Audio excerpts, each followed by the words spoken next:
we need to talk about the stretch reflex.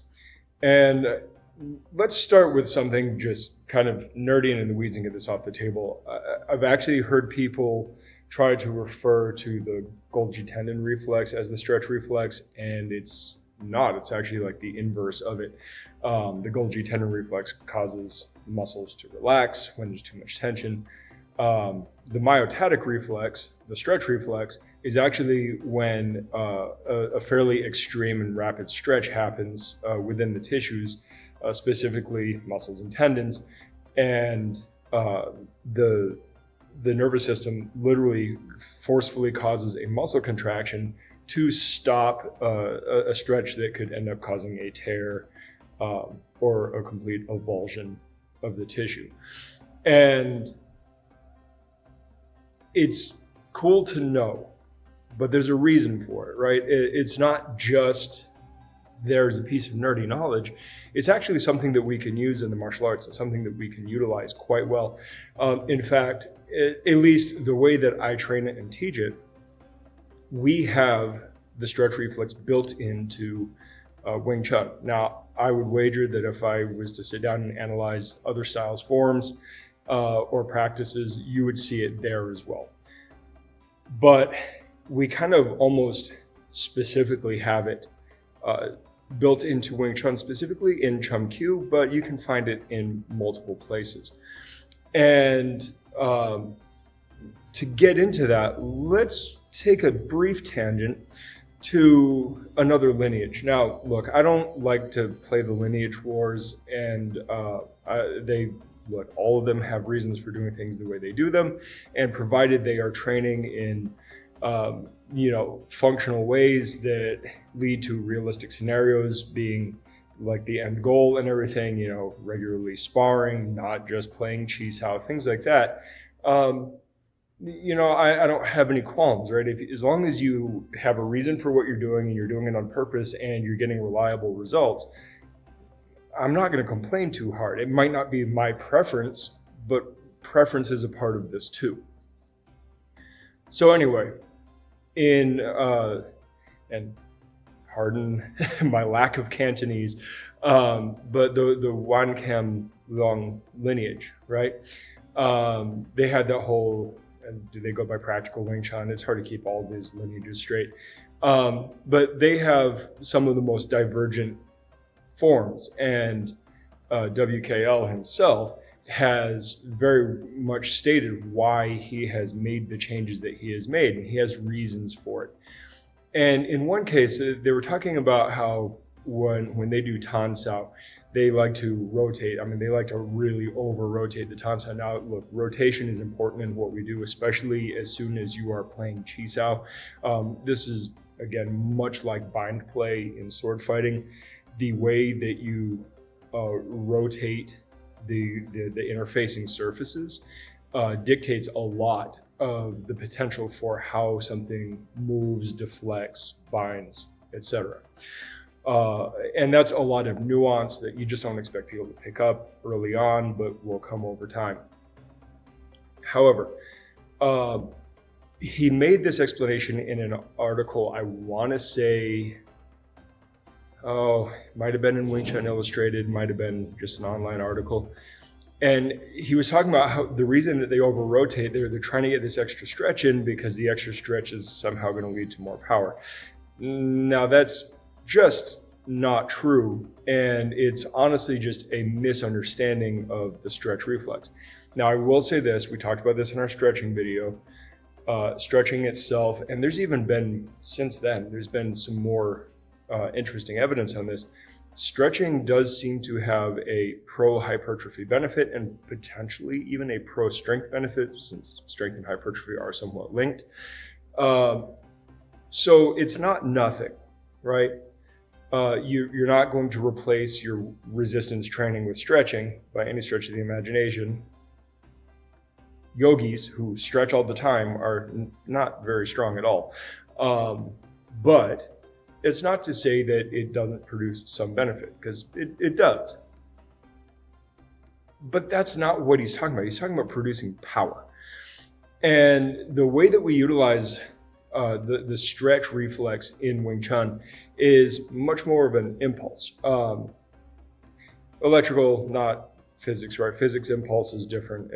That's a whole thing. When you're talking signals and stuff, you're talking about like rapid onset. Right? So when we're talking about this immediate impulse of directional change, which is really what the stretch reflex is going to be doing for us, it allows you to get a jump on the decision-making aspect, right? You guys are familiar with the whole OODA loop thing, right? That was in vogue a long time ago, and I'm sure it's still around. I just don't hang out in tactical circles too much these days. But the observe, orient, decide, act loop, it's a perfectly fine model. It's more or less true. And the point is that from a visual stimulus, there is a moment of recognizing the stimulus, interpreting the stimulus as something, making a decision on what to do about it, and then create the action. And from a visual stimulus, it takes roughly a quarter of a second. From a physical, tactile stimulus, it's considerably faster. I do not remember like the order of magnitude faster, but it's significant. Which is part of why like playing chi sao and hand fighting and wrestling and body pressure in other forms of grappling and whatnot. All of that, the sensitivity work is important because your sense of touch is faster to respond than your visual sense. And that's even part of why we want to use the peripheral vision as much as we can. And the whole idea of, look at nothing, see everything, is the idea of your peripheral vision is faster than your binocular vision, because your direct forward binocular vision is really designed more for scouting and analyzing and interpreting. It's thorough, but it's slow, whereas your peripheral vision is much more low resolution, but it's significantly faster, right? So you have like your direct visual, you have your peripheral visual, you have your tactile. Anything that we can do to get a jump on that lag is important, right? Why can we read people's movements? Why can we read people's intent to do things? Well, it's because the fact that you've made a decision to act actually happens before, like milliseconds before, you're actually even conscious of making the choice to act. And so that means that when your body starts going through the priming process of making itself ready, i.e. Tensing certain things and relaxing certain things, all of those little signals, while very subtle and hardly perceptible at all, become perceptible in the environment when you're looking for it. And it's in a much narrower category or grouping of things to choose from, right? When you narrow down the multiple choice from it could be all of this to like the guy's not pulling out a pencil in a fist fight, right? So you can just scratch that off and you don't have to think about that at all, right? There's a good chance it's probably a punch. And then on top of that, because so many of these, the strikes and holds and whatnot that we use are categorically like similar as far as like trajectory and setup and all that, especially if you're catching it early, that cuts down on the ability to, or on the necessity to read things, right? And so you get another jump on it. Well, getting back on point here, the idea of the stretch reflex is another thing that we can utilize. Now, look, training your stretch reflex like this is not something that's going to make you a great fighter like overnight, right now, whatever, right? This is part of the physical training that gets you into the habits of, good structure, good balance, good posture, all of that kind of stuff, so that when your body does make the decision to do a certain thing, those things are just part of the doing the thing, right? It's part of the whole efficiency and it's part of the consistency of technique.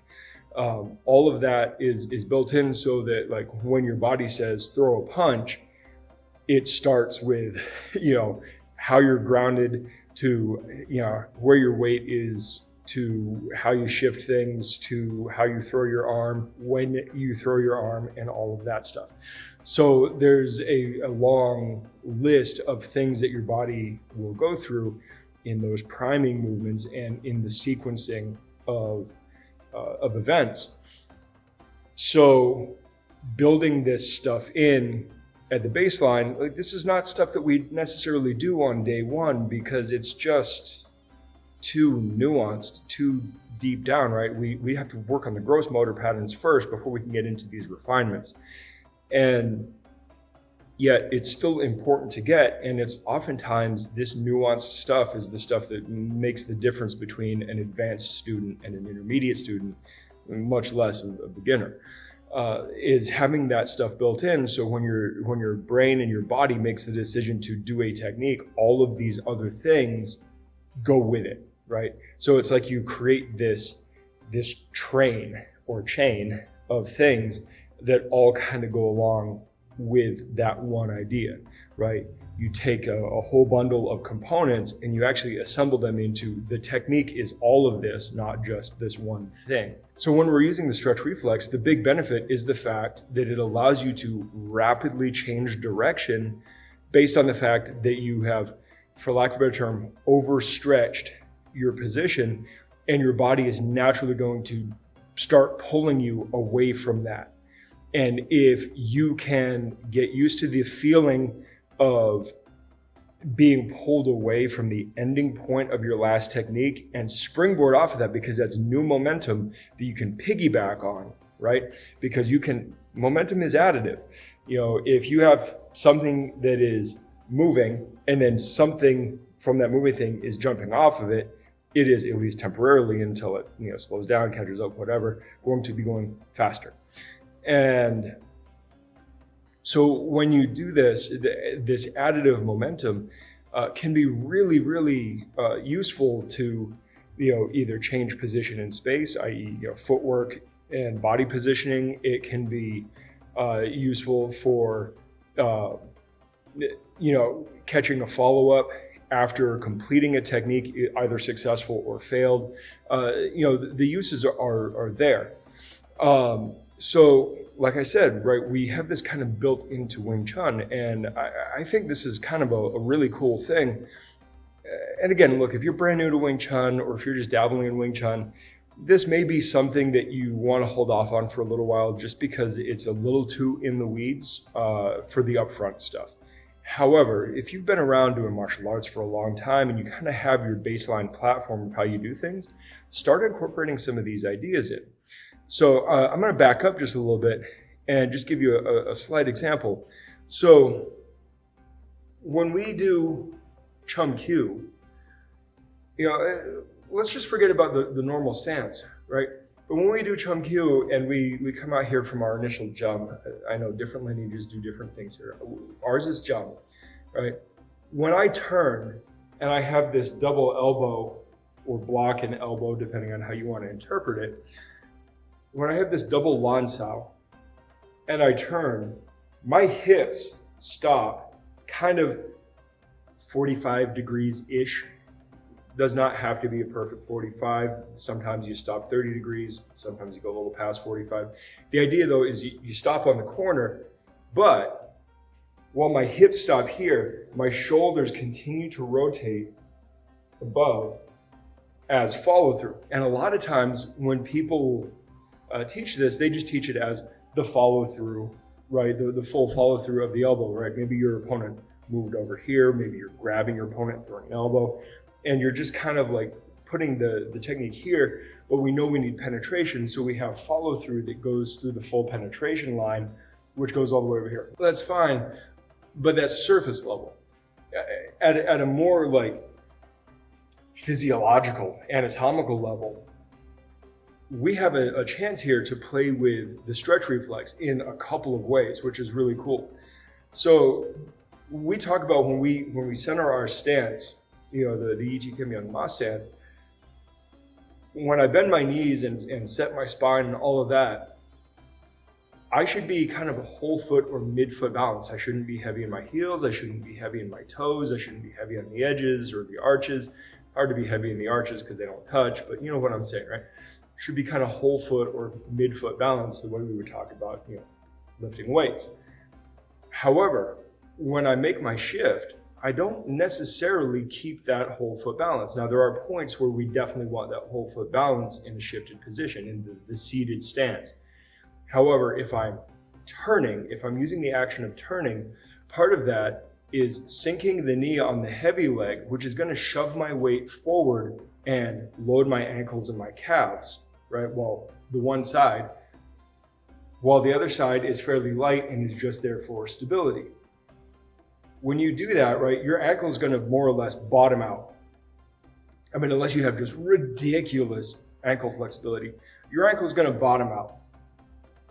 And when your ankle bottoms out, your body's going to want to kind of bounce back from that. You can almost look at it like Jack Dempsey's drop step, falling step, but without moving the foot. You can think of it as a weight shift version of a drop step. Is because our toes are already pigeon-toed in, by just sinking my knee, it's going to naturally turn my hips. I don't have to think about turning. This is one of the big problems with turning and shifting in Wing Chun. People want to throw their hips around, and it's not it, right? Sink your weight on the heavy side, boom, and it just pulls everything else with it. This also allows you to get off the line. Now, yes, there are going to be some times where you want to shift in center just to drive through the center. That's a whole other discussion. For the moment, though, let's talk about we're getting off the line, we're changing angle, and we're utilizing the stretch reflex, which means that when I bounce off of this, when it's time to shift to the other side, this bounce back is going to make me want to relax back up, right? Especially because I'm also compromising my balance a little bit by shifting my weight forward. Not enough for my heel to come up, but enough where my heel feels challenged to stay down. Once I hit that, my body's going to want to right its equilibrium to something that is less strain and less challenge on the balance, which means that it's going to be pulling me back to whole foot, ostensibly. It's going to be pulling me back to whole foot and pulling me back to less stretch and tension on the muscles and the white tissues. So as I do that, I can use that feeling. This is important, right? Get used to the idea of feeling yourself bottom out. And as your body is kind of pulling you back the other way, that's not just relaxing. It can be if you're being very controlled. However, if you are being more dynamic and even more ballistic, that bottoming out is going to be kind of actively pulling you away from it. Boom. And that gives you a chance to springboard off. Now, it shouldn't just shoot you up, because you should be ready to take that action and start sinking the weight on the other leg. And as this one's getting light and you start driving the weight down, it's naturally going to shift everything. So I hit boom, boom, and now I'm stuck on this side. Now, look, there's more to it than that, but just the shifting in the stance, getting used to this idea of sinking into the one leg and allowing it to turn my hips and shoulders, that's utilizing the stretch reflex in the lower leg. That's really cool. That allows us to rapidly get this oscillation pattern in the hips, which is so important in martial arts. Like every style, especially striking styles, use hip oscillation in their movement. But we have more, right? Because there's always more. When we stop and we allow that follow through to happen, well, now I'm getting a stretch through the twist of my torso, because my hips stopped, and there's a limit to how far around my torso can go around my spine, right? So when I hit that, there's also this stretch that my body really wants to pull away from. And again, that in conjunction with the leg, boom, really wants to send me the other way.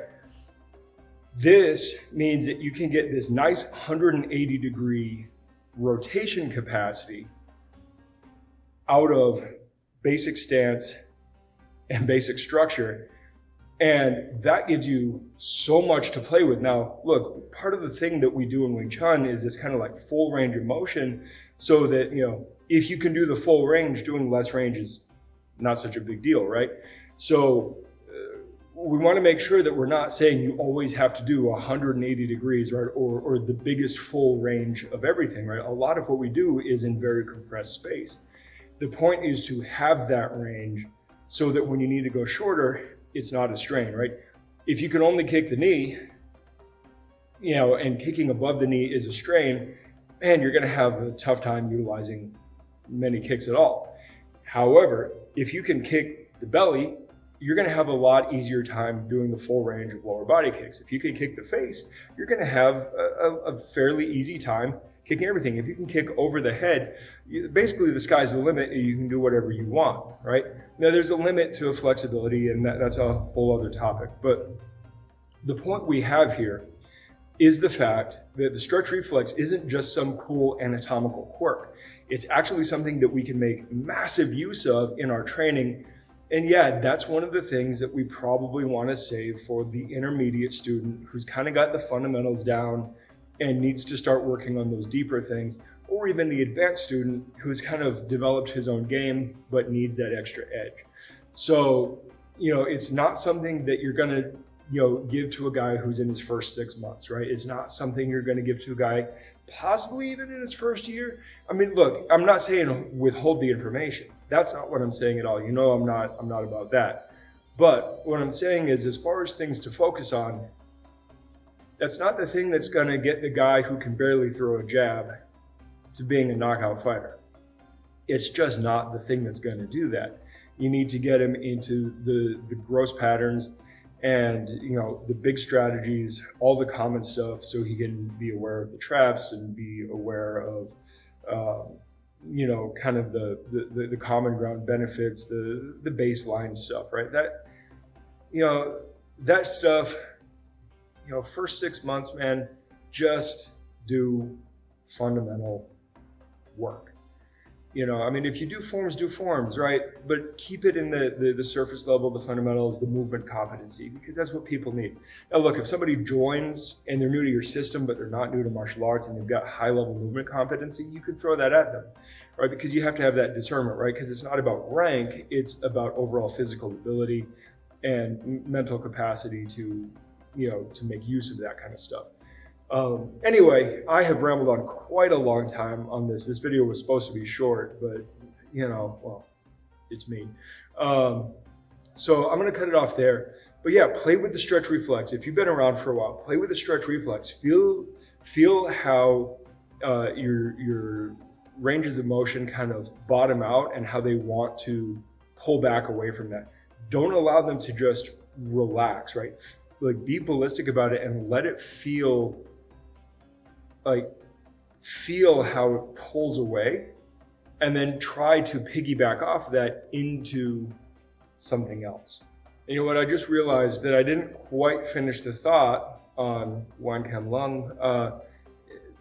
This idea of like overstretching and whatnot. If you make your end range further away and you are very accustomed to using that end range and exercising strength and power in that end range, you're actually going to make it harder for the stretch reflex to come into play, because you're basically pushing that stretch reflex further away anatomically, right? More degrees of rotation, more degrees of extension and flexion. You're going to be pulling that reflex further away from your toolkit. So there's a balancing act between necessary range of motion and being able to utilize the stretch reflex. And being able to utilize the stretch reflex is not necessarily tactically mandatory, like your body's just going to do it. But I think that a lot of people who just can't feel their bodies, don't kind of know where they are in space, they could use some time focusing on what their body's doing. Look, a lot of people are great natural fighters just because they kind of have an intuitive sense of like where their body is and what tactics are and that stuff. And that's great, but that's not most people. And so finding ways to get people into their body, getting people into feeling their equilibrium, feeling their weight distribution, feeling their dynamic movement, feeling, getting that mind-muscle connection, feeling what's active and what's not, feeling what's relaxed and what's tense. That stuff is kind of hard if you're not a natural at it. And you have to devise ways to get people to at least start feeling some of it. Look, like I said, if somebody's a natural, maybe don't worry about it. But, but if somebody's not, if somebody's struggling, they may need some time just getting inside their body and feeling kind of how things are operating and working as almost a meditative practice, right? This is another thing I think forms are good for. But I'm going to end it here, and I will talk to you guys later. Good journey. Thanks for watching. Like, subscribe, share. Check us out on our other socials, and please head over to blacksunboxing.com to get a little more info, including how to contact us. Furthermore, if you are in the Phoenix area, please feel free to stop in, say hi, join in for a class, whatever. Also, if you ever see us cite sources or just for additional content, please check out our Substack. That is where we put all of the sources we use in our videos and is a major part of this. Plus, it serves as a membership platform for long distance learning and for people who would like to support us but aren't local. We would greatly appreciate it if you signed up. Even just the free membership helps us out a lot. All right, I will see you guys in the next video. Good journey.